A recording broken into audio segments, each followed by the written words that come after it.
Daylight Time. At 12:39 p.m. Central Daylight Time, a severe thunderstorm was located 7 miles west of Carthage, moving southeast at 20 miles per hour.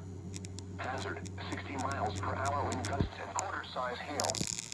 Source, radar indicated. Impact, hail damage to vehicles is expected. Expect wind damage to roofs, siding, and trees.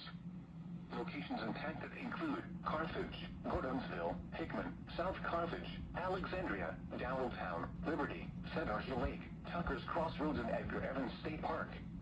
This includes Interstate 40 between mile markers 243 and 270. For your protection, move to an interior room on the lowest floor of a building.